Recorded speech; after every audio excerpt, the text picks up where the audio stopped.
وہاں کے قاری حضرات سے پوچھیں آپ جو صبح سے شام تک بچوں کو قال اللہ قال رسول پڑھاتے ہیں علماء سے، آپ کی تنخواہ کتنی ہے؟ بالکل آپ کبھی جائیں کسی امام مسجد سے پوچھیں گے آپ کی تنخواہ کتنی ہے؟ کبھی کسی مؤذن سے جا کے پوچھیں گے آپ کی تنخواہ کتنی ہے؟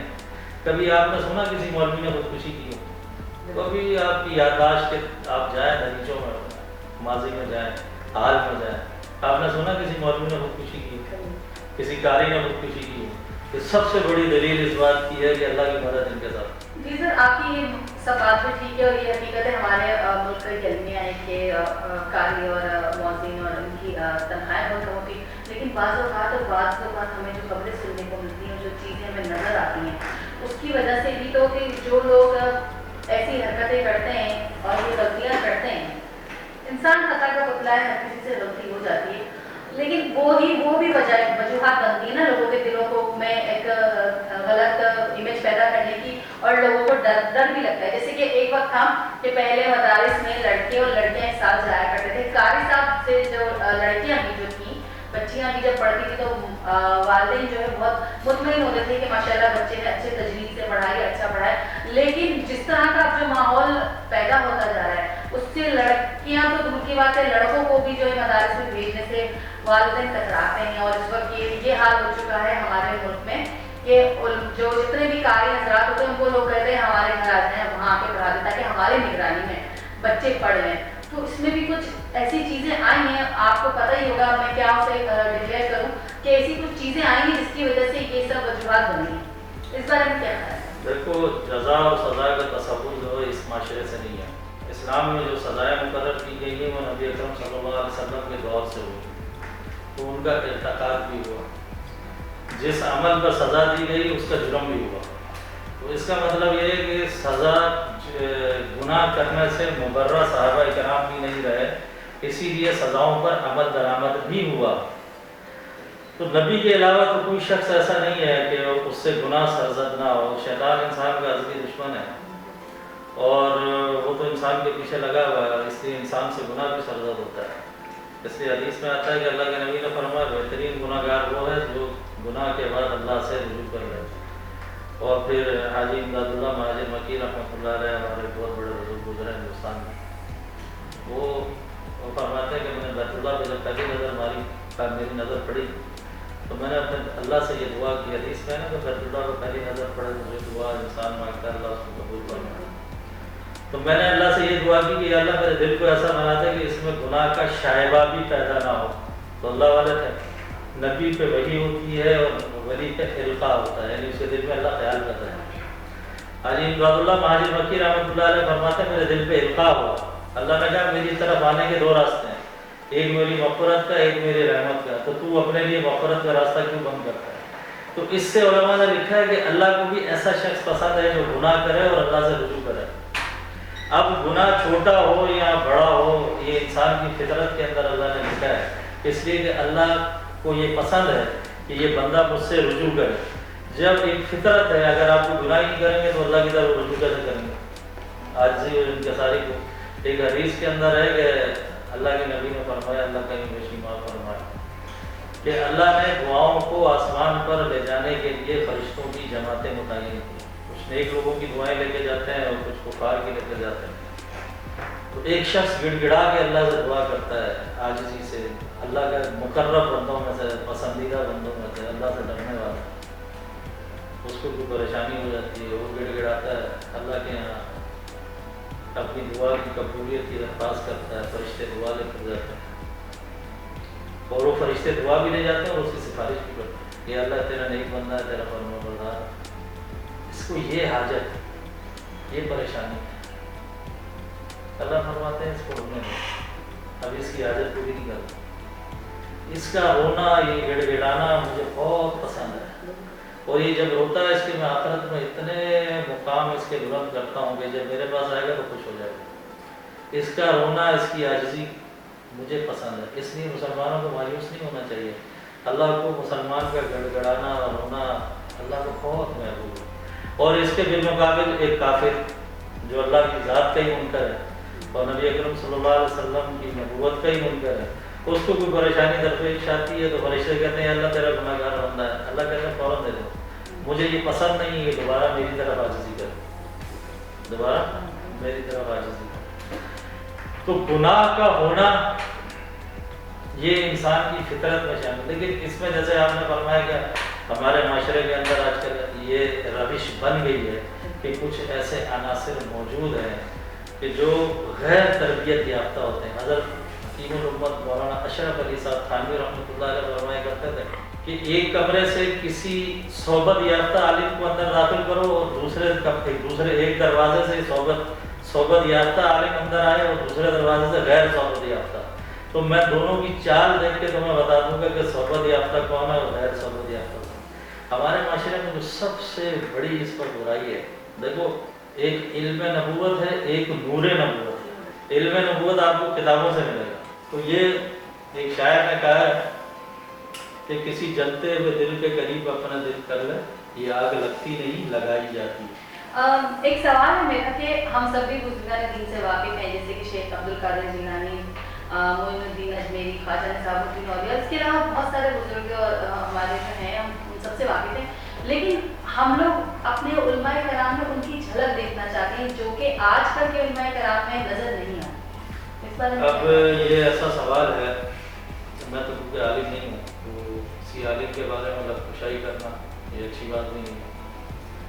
لیکن اگر آپ بات ہوئی ہے اصلاح کا پہلو ہمارے اندر عوام اور خواص دونوں میں سے ختم ہو گئی. پہلے کوئی جیسے آپ نے نام لیا شیخ عبد القادر جیلانی رحمۃ اللہ علیہ.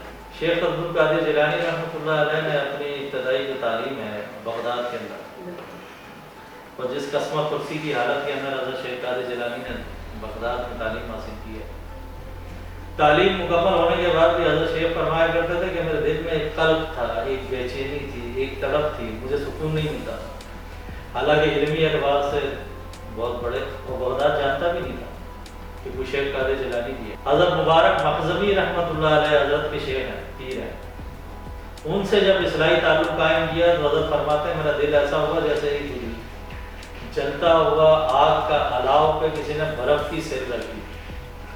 شیخ قادر جیلانی رحمۃ اللہ علیہ کو بھی اپنی اصلاح کے لیے کسی کا ہاتھ پکڑنا پڑا. آپ نے نام لیا معین الدین چشتی اجمیری رحمۃ اللہ علیہ. انہوں نے 7 بادشاہوں کا دور دیکھا ہے. علاؤدین خلجی بہت بڑا بادشاہ گزرا ہے اور 88 جنگیں اس نے لڑی ہیں. 88 کے 88 میں یہ فتح یاب ہوا. اور وہ بربلا یہ کہتا تھا کہ میری ہر فتح کے پیچھے نظام الدین اولیاء رحمۃ اللہ علیہ کا کی دعاؤں کا ہاتھ ہے. حضرت امیر خسرو رحمۃ اللہ علیہ حضرت کے خلیفہ تھے, ان سے رابطے میں رہتے تھے, کبھی بادشاہ وقت سے نہیں ملے. حضرت معین الدین چشتی اجمیری رحمۃ اللہ علیہ جو بادشاہ وقت کو ٹائم نہیں دیتے ہیں, وہ اپنے شیخ حضرت فرید الدین گنج شکر مسعود رحمۃ اللہ علیہ کے گھر میں جھاڑو بھی دے رہے ہیں, ان کے برتن بھی دھو رہے ہیں. علم نبوت ان کے پاس موجود تھا, نور نبوت کو حاصل کرنے کے لیے, اپنے اصلاح کے لیے. جو علم ہے وہ عمل پر آ جائے, اس کے لیے کسی بزرگ کی چوکڑ کو پکڑنا بہت ضروری ہے. مولانا شفیع احمد عثمانی صاحب رحمۃ اللہ علیہ, ہمارے تقی عثمانی صاحب اور حضرت رفیع عثمانی صاحب دامت برکاتہم کے والد محترم دارالعلوم کراچی کے باری, وہ فرمایا کرتے تھے کہ کسی بزرگ سے بیعت ہونا فرض عین ہے اور اس میں تاخیر کرنا گناہ کبیرہ ہے. میرے شیخ ہیں حضرت مفتی محمود الحسن صاحب دامت برکاتہم عالیہ, وہ فرماتے ہیں کہ جب تک معلومات معمولات میں نہیں آئے گی انسان بنے گا نہیں. مطلب وہی بات میرے دل میں بھی یہ بات کی, اور میں یہ سوال پوچھنا ہی چاہ رہی تھی آپ سے کہ مقصد یہ ہے کہ آج کل کے علماء کرام کی جو باتوں میں تاثیر نہیں ہے, جو لوگوں کو کے دلوں تک ان کی بات نہیں اترتی. اس کا مقصد سب سے بڑا یہ ہے نا کہ ہم کسی بات پہ عمل کریں گے, جب وہ خود عمل کریں گے تو کسی کو بتائیں گے تو ان کی بات میں وہ تاثیر ہوگی جو لوگوں کے دلوں تک پہنچے گی, لوگوں کے دلوں میں جائے گی. کیونکہ علماء کرام کا کام یہی ہے کہ ان کی ایک انداز بیان یا ان کا ایک جو ہے ان کی اپنی پرسنالٹی ایسی ہونی چاہیے کہ جب لوگ دیکھیں تو ان کو دیکھ کے انہیں خوشی ہو اور ان کو سن کے اور مزہ آئے, سکون ملے. لیکن آج کل ایسا نہیں ہے. آج کل ایسا اس لیے نہیں ہے کہ آپ صرف ان علماء کرام کو دیکھتے ہیں جو ٹی وی پہ آپ کو نظر آتے ہیں. اہل حق علماء کرام کو آپ نے دیکھا ہی نہیں, ان کی گفتگو آپ نے سنی نہیں, ان کے کردار سے آپ واقف ہی نہیں. آج کے دور کے اندر بھی ایک حدیث کے اندر آتا ہے, اللہ کے نبی نے فرمایا کہ میری امت میں 40 ابدال اور 500 برگزیدہ بندے ہمیشہ رہیں گے. تو اس کا مطلب یہ ہے کہ شیخ قادر جیلانی رحمۃ اللہ علیہ اگر دنیا میں نہیں ہے تو نیک لوگوں کا وجود ہی ختم ہو گیا. ہاں جب اللہ قرآن کے اندر کہتا ہے کونوا الصادقین، سچے لوگوں کے ساتھ رہو، ہاں تو سچے قرآن پہلے دن سے لے کے قیامت تک کے لیے ہے. تو جب قرآن کہتا ہے کہ سچے لوگوں کے ساتھ رہو تو سچے لوگوں کا دنیا میں ہونا اللہ کی ذمہ داری ہے. اب تلاش کرنا ہماری ذمہ داری ہے. اب اگر ہم اپنی ٹی وی کی اسکرین کے اندر ہی تلاش کریں گے جی ہمیں کوئی ایسا اہل حق مل جائے، تو آج کا اہل حق آپ کو کیا ملے گا؟ تو جس پارٹی میں ہوتا ہے. اب آپ دیکھیں نبی اکرم صلی اللہ علیہ وسلم کی ناموس کا معاملہ ہوا، کسی سیاستدان کے منہ سے آپ نے سنی کوئی بات سوائے خادم حسین رضوی رحمۃ اللہ علیہ کے؟ انہوں نے ختم نبوت کے موضوع کو اتنا پروان چڑھایا. مولانا فضل الرحمان صاحب نے جگہ جگہ جا کے جب سے ختم نبوت کی ہے.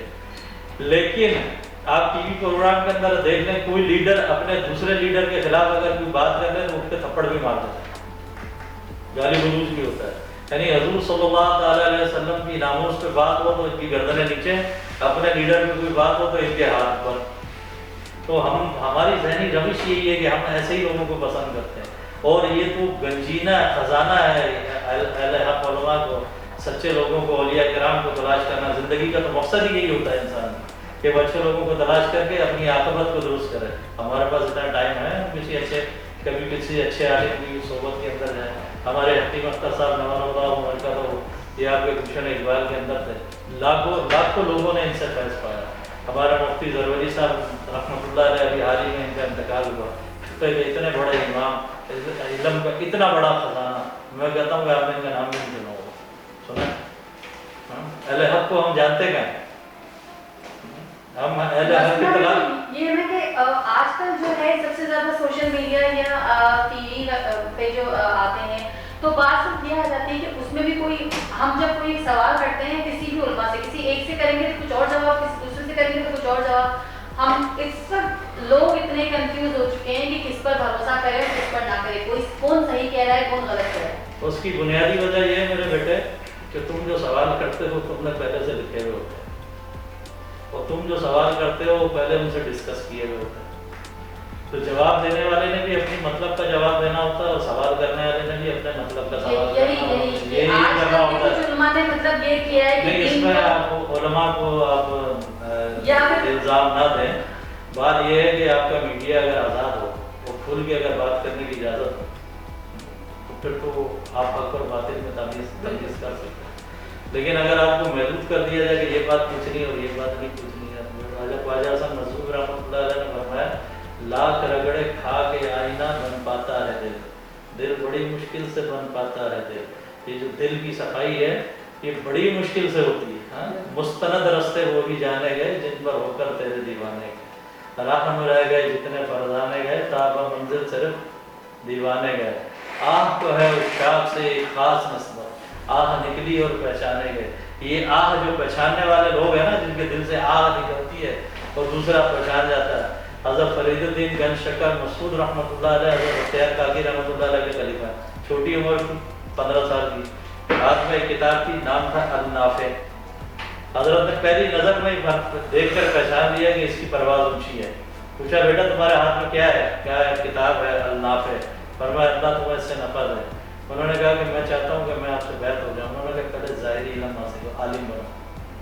حضرت معین الدین چشتی اجمیری رحمۃ اللہ علیہ نے حضرت اختیار کاکی رحمۃ اللہ علیہ کے ساتھ جب حضرت فرید گنج شکر مسعود رحمۃ اللہ علیہ کو دیکھا تو فرمایا کہ بڑا بادشاہین شکار کیا، ایک نظر میں پہچان ایک. اب ان کے مجاہدات آپ دیکھیں، پھر کہیں جا کے وہ بنے، تو ہم تو ان کی کرامات سے ہی واقف. اچھا پھر دوسری بات میں آپ کو ایک بات بتاؤں، ہمارے یہاں ابھی آپ ٹی وی پہ دیکھیں ایک شخص کھڑا ہو کے کہتا ہے کہ یہ جو علماء ہیں انہوں نے اسلام کی صحیح تشریح بیان نہیں کی. یعنی عالم اسلام کو جانتا ہی نہیں. عالم اسلام کو جانتا ہے، عالم اسلام کو نہیں جانتا تو کون جانے گا؟ حضرت جلال الدین رومی رحمۃ اللہ علیہ، ایک وقت یہ تھا کہ جب وہ صرف عالم تھے، صوفیت کی طرف نہیں آیا، حضرت شمس تبریز سے بیعت نہیں ہوئے، تو حکمران ان کی جوتیاں لے لے کے حضرت کے پیچھے چلتے تھے. اور جب جلال الدین رومی فرماتے ہیں کہ اگر میں شمس تبریز رحمۃ اللہ علیہ سے، علامہ اقبال کا غالباً شعر ہے، وہ کہتے ہیں کہ اگر جلال الدین رومی شمس تبریز سے بیعت نہ ہوتے تو یہ جلال الدین ہی رہتے، مولانا روم نہیں ہوتے. تو ایک وقت یہ آیا کہ شمس تبریز کی جوتیاں مولانا جلال الدین رومی کے ہاتھ میں تھیں، اور عالم کتنے بڑے تھے. جیسے میں نے پہلے کہا کہ حاسدین تو ہر دور میں ہوتے ہیں، تو ان سے بھی حسد کرنے والے تھے. کہ ایک بیان حضرت کا مجمع تھا، اس میں حضرت بیان فرما رہا تھا تصوف کا. انہوں نے ایک عالم کھڑا ہو گیا، اس نے کہا یہ تو آپ کا میدان ہے تصوف، اس پہ تو آپ گھنٹوں بات کریں، آپ ایسا کریں سورہ والضحیٰ کی تفسیر بیان کریں.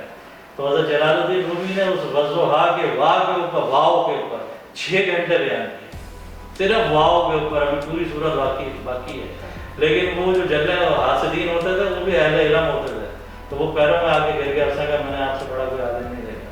اور شیخ قادری جیلانی رحمۃ اللہ علیہ کو 25 سال کے بعد جب مسند پہ بٹھایا بیان کے لیے حضرت مبارک مخزومی رحمۃ اللہ علیہ نے، تو کوئی باز اور بیان ایسا نہیں ہوتا تھا کہ جس کے اندر لوگوں کی جانیں نہ نکل جاتی. ماشاءاللہ آپ سے بات کر کے بہت اچھا لگا. آخر میں ہمارے لوگوں کو کوئی میسیج دینا چاہیں گے یہ انہیں اس بات کا ایک کیسے پہچانیں گے کون سا عالم ہے، کون سے علماء کرام جو وہ جو بات کر رہے ہیں وہ صحیح ہے؟ کسی کی بات کرنے میں شاید ہو جاتا ہے. اور دیکھو میر تقی میر کا ایک شعر ہے، اچھی یا بری سب گزر جائے گی، یہ کشتی یوں ہی پار اتر جائے گی، ملے گا نہ گلچی کو گل کا پتہ، ہر ایک پنکھڑی یوں نکل جائے گی. اور استاد ابراہیم ذوق کا ایک شعر ہے، لائی حیات آئے قضا لے چلی چلے، اپنی خوشی آئے نہ اپنی خوشی چلے. آخرت کا معاملہ ہر انسان کا اپنے ساتھ ہے. میں میرے پیر اول میں ان کو کہتا ہوں حضرت مولانا نجم اللہ عباسی صاحب رحمۃ اللہ علیہ. اچھا پہلے مجھے بھی یہ بڑا وہ یہ تھا نا کہ علماء یہ اور علماء وہ، انہوں نے مجھے بڑی اچھی نصیحت کی. انہوں نے کہا دیکھو ممبر پہ بیٹھ کے آدمی اس کا کردار چاہے کیسا بھی ہو، آپ کو اس کے کردار کی طرف نہیں دیکھنا. تم نے کبھی کسی مولوی سے یہ سنا ہے کہ وہ کہتا ہو جھوٹ بولنا جائز ہے؟ میں نے کہا نہیں. کہ کسی نے کہا سود لینا جائز ہے، یا کسی نے کہا زنا کرنا جائز ہے. وہ پھر بھی کسی نہ کسی حالت میں دین کی خدمت میں معمور ہے، کردار اس کا چاہے جیسا بھی ہو. تم اپنے کردار کو دیکھو، تم صبح سے شام تک کیا کرو، بجائے اس کے کہ لوگوں کی عیب جوئی ہم کریں، لوگوں کی طرف تان و تشبیہ کریں، ان کی غلطیوں کو ہم تراشیں. یہ تو ایسا ہے جیسے گندگی کا ڈھیر ہو نا، تو گندگی کے ڈھیر کو ڈھانپ دینا چاہیے. اگر آپ اس کو تنکے مارو گے تو بدبو پھیلے گی. تو ہم اپنی اصلاح کی فکر کریں. دیکھو قیامت کے دن آپ سے کسی نے نہیں پوچھنا شیخ قادر جیلانی کو جانتے ہو، معین الدین اجمیری کو جانتے ہو، نظام الدین اولیاء کو جانتے ہو. وہ تو تمہارا محاسبہ ہوگا، جو تم کر کے آئے ہو وہ تمہارے سامنے رکھا ہوگا. اور یہ جو عقل سلیم اللہ نے انسان کو دی ہے نا، اللہ نے وہ اسی لیے دی ہے. ایک آخری بات کرتا ہوں پھر آپ کا وقت بھی ختم ہو رہا ہے. حضرت عمر رضی اللہ تعالیٰ عنہ نے اپنے دور خلافت میں ایک بوڑھی عورت سے پوچھا کہ اگر اللہ کے تعارف کے لیے انبیاء کو، اللہ اپنے تعارف کے لیے انبیاء علیہ السلام کو دنیا میں نہ بھیجتا تو تو اللہ کو پہچانتی؟ اس نے کہا ہاں پہچانتی. کہا کیسے؟ اس بوڑھی خاتون نے کہا کہ ایک شخص ہے، وہ ریگستان سے جا رہا ہے، اس کو ریگستان کے اندر اونٹ کا گوبر نظر آتا ہے لیکن میلوں دور تک اونٹ نظر نہیں آتا، تو وہ سمجھ جاتا ہے کہ یہاں سے کوئی نہ کوئی اونٹ گزرا ہے. ایسے ہی یہ زمین آسمان سورج چاند صبح شام کا آنا جانا، بارش کا نظام، بچہ یا بچوں کا پیدا ہونا، نباتات جمادات کا بننا اجڑنا، یہ ساری چیزیں اس بات کی گواہی دیتی ہیں کہ ان کو بنانے والا کوئی ہے اور وہ اللہ ہے. یہ عقل سلیم ہے جو اللہ نے مجھے اور آپ کو دی ہے. اس کی آگے ساری حجتیں تمام ہیں کہ علماء ایسے ہیں، علماء ویسے ہیں، علماء ایسے ہیں، علماء ویسے ہیں. اور آخری بات بھی کر لوں، اس کے لیے کسی کی سرپرستی، دیکھو مولانا جلال الدین رومی رحمۃ اللہ علیہ نے لکھا ہے کہ تیر اگر تمہارے پاس 1 ارب کی مالیت کا بھی ہو نا، تو جب تک کمان میں نہیں لگے گا نشان ہدف پہ نہیں جائے گا. تو تیر انسان یہ جو اصلاح لوگوں کی کرتے ہیں نا، ان کی مثال ایسے ہے کمان کی. اس کو جب تک تیر کو کمان میں نہیں کسو گے تمہارا اربوں روپے کا تیر بیکار ہے. اگر تمہارے پاس کوئی دیا ہے اس پہ ہیرے جواہرات بھی جڑے ہوئے ہیں، لیکن جب تک اس کو 2 پیسے کی تم وہ آگ نہیں لگاؤ گے روشنی نہیں دے گا. ایسے ہی جب تک کسی سے ہم اپنا اصلاحی تعلق قائم نہیں کریں گے، اپنے باطل کو درست کرنے کی کوشش نہیں کریں گے، ہم ان گندگیوں کے اندر ڈوبے رہیں گے. ہمیں دوسروں پہ عیب نظر آئیں گے، اپنی خوبیاں نظر آتی رہیں گی، اور یہ صراحتاً صریحتاً ہلاکت کا راستہ ہے جو ہمیں جہنم کی گہرائیوں میں لے جا کے پھینکے گا. آخری بات سن لو، جو علماء کرام کے خلاف بات کرتے ہیں، جلال الدین رومی رحمۃ اللہ علیہ نے لکھا ہے کہ